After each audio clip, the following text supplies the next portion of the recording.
So check this out. This is really cool. I'm still on my deep dive from Lemuria and Atlantis. And in my last video on this, I went over from the book, Our Story of Atlantis, where it talked about how the Lemurians were Negroes. They were dark-skinned people. They came from the black race. That book was telling us that. But check this out.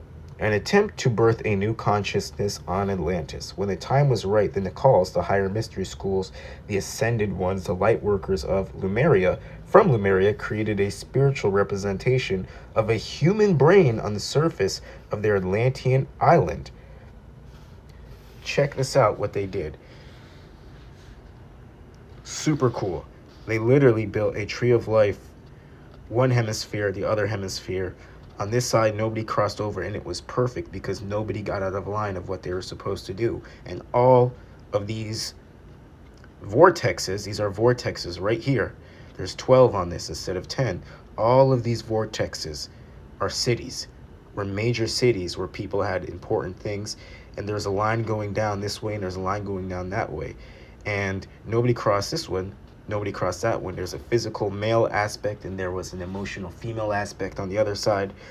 It was very, very organized, and it caused them to rise up into high levels of consciousness. But with that being said, this is going to get into what I'm talking about with the Hebrews. First, I want to get to this, where the Lemurians, after the destruction of Lemuria, were residing and where they were being called from, because these vortexes were calling them. There were high levels of consciousness. They were calling in levels of consciousness. They were calling in beings. They were calling in spirits to these vortexes. A vortex here was calling in people, a vortex here. And depending on your qualities is where and what vortex you settled into on Atlantis. So it says, this created vortexes of energies rotating out of each other, out of each of the circles on the tree of life. Once the vortexes were established, then the brain of Atlantis physically called forth the children of Lemuria. Where did they call them forth from? Millions and millions of Lemurians, who by then had settled along the west coast of North and South America, and in other places began to be pulled to Atlantis. A great migration began, and the ordinary people of the sunken Lemuria started moving toward Atlantis. Remember, they were feminine, right-brained beings, and then the intercommunication was easy. Now, we can talk about how the Negro race is feminine in aspect. I'm not going to get into that because I'm going to jump over here. But remember what I said about these vortexes and people being called in and where they're being called from. Now, who do we know was residing on the west coast of the United States and of South America? The Mission Indians of California, which are known to be Negro, black. You can go look them up. It's not hard to find information on them.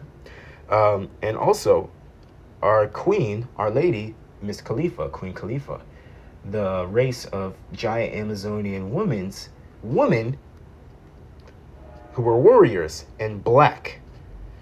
So very interesting that the Lemurians, who were said to be black, were residing after Lemuria fell, and they were residing on the west coast of the United States and California. We also know about Mount Shasta over there as well. So now get this with the Hebrews, okay? This is something really cool, and it's talking about the vortexes, right? So we had the vortexes over here, and whoever you were and whoever your personality was like, you were called into one of these vortexes on Atlantis. And it says that the one above Atlantis and the one below Atlantis, these were not filled. For some reason, these were not being filled. Nobody was being pulled towards these vortexes. And it says that interdimensional beings ended up being called into these vortexes. And one was righteous, one was for peace and love and unity, and the other was wicked and evil and wanted to go against God, the Creator. Let's see who the righteous, peaceful one was that came up and was very different from the Lemurians. The first race, now it says the two empty vortexes, according to Thoth, these two extraterrestrial races stepped in, not one, but two completely different races. The first race was the Hebrews, coming from our future. What? Time travelers? Thoth says they came, when you learn about Merkabahs, you're going to see that this could be possible. Thoth says They came from off the planet, but I don't know specifically where. The Hebrews were kind of like a kid who went through the 5th grade and didn't make it and had to do that grade over again. They hadn't graduated to the next level of evolution, so they had to repeat the grade. In other words, they were like a child who had already been through the math stuff. They knew a lot of things that we didn't know yet. They had legal permission from the Galactic Command to step into our evolutionary path at that time.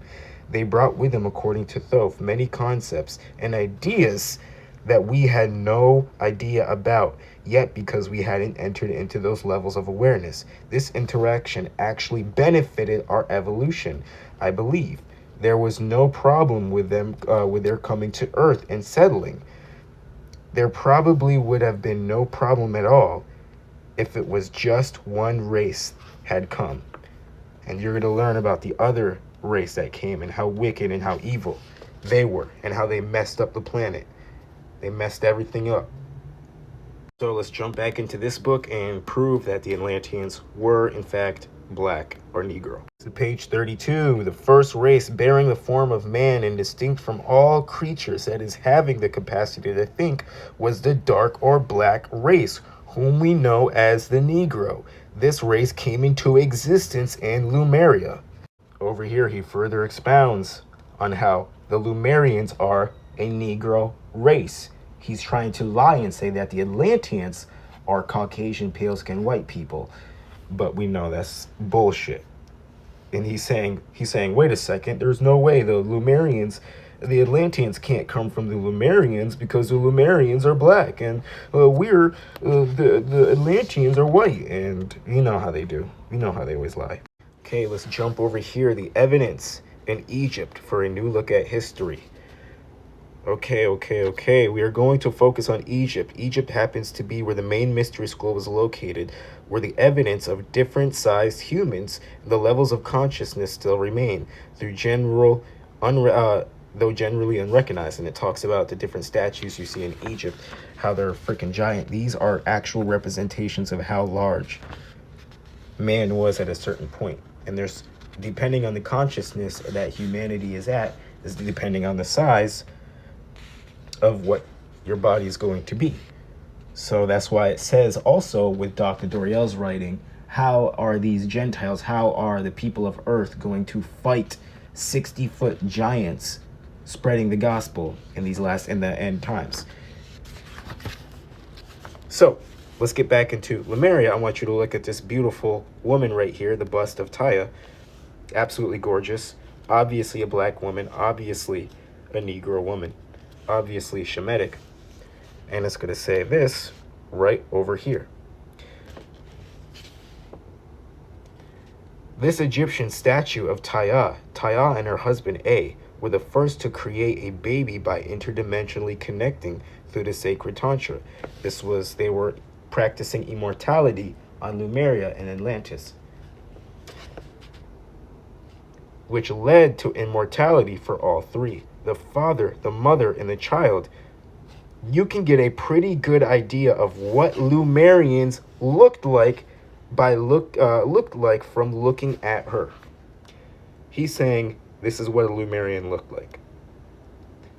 The Lemurians were residing on the west coast of the United States in South America. And something more interesting, the mother, father, and child. The father is Egypt, the mother is the Yucatan, or South Pacific, and the child is Tibet. That says the mother is the Yucatan, that is America, that is where the dove is residing. The feminine aspect. The child, Christ, or Christ consciousness, is Tibet. And I've already done videos on Shambhala and Yahushua and Christ going to the sacred schools of Tibet and accessing the pyramids and the underground cities of wisdom and knowledge and learning and Atlanteans over there. And of course, Egypt is the father. Interesting.